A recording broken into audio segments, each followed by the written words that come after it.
Hi, I'm attorney Gregory Dell, and I'm joined today by attorney Cesar Gavidia. Afternoon, Greg. And today we're going to discuss the relationship between getting approved for long-term disability benefits and an approval of Social Security disability benefits. Recently, Cesar and I have been getting a lot of calls from people who have been denied their long-term disability benefits but approved for Social Security disability, and they're basically saying, how could this happen? And Cesar, what have you been telling these people when you've been getting these calls lately?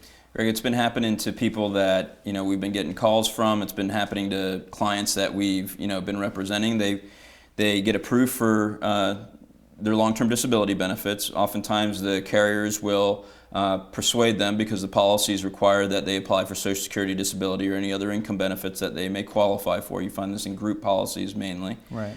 And they go ahead, they comply because they understand it's a term of the condition of the policy that they have to comply with. They apply for it. They oftentimes end up getting it, maybe after initially being denied and having to appeal later on, but they end up getting on it.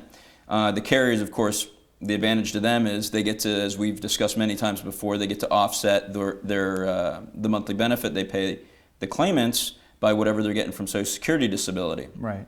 So they go ahead and assert what's called an overpayment, which we've also discussed many times before, whether people have to repay overpayments. And they, many of our clients, many people that call us say, we wrote the insurance company a check, we paid them back all the money that they requested, and a few months later, or maybe even a year later, all of a sudden they find themselves and their disability benefits from their long-term disability carrier was cut off. And it almost seems unconscionable that this has happened to them, especially almost adding insult to injury after they went back and repaid even the carrier for the overpayment they were claiming.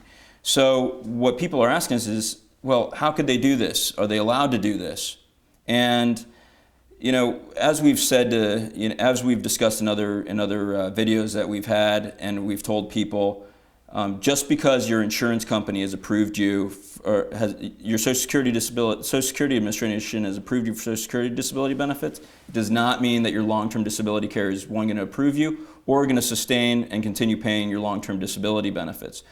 But I think that when you look at what a lot of these companies do, it is egregious. It is unconscionable that they go ahead and they do this to people. They cut them off, especially after they've complied with all the terms of the policy. They've even repaid the insurance company back for overpayments, and then they're being cut off of their disability benefits. And what I think people need to do, because this is evidence of this, could certainly be used to meet that arbitrary and capricious standard that they benefit from in these cases, but.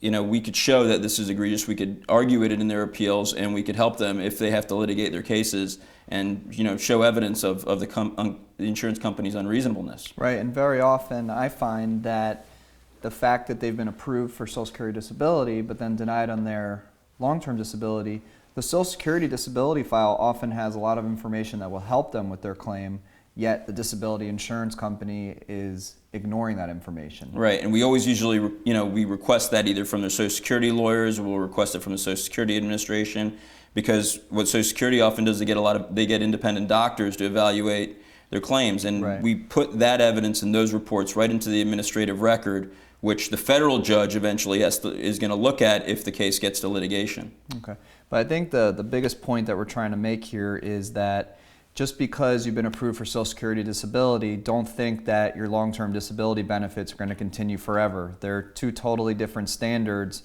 and they do not have to do the same thing. The disability carrier can deny you, and Social Security disability could deny you should they decide to do so. So, Cesar, I want to thank you for sharing that information with us, and I want to let our viewers know that if they have any specific questions about their disability insurance claim, whether it's related to the relationship between Social Security disability and long-term disability, feel free to post a message on our blog. You can visit us on Facebook, or you can shoot us an email, and we'll be happy to answer your questions just as soon as we can. Thank you.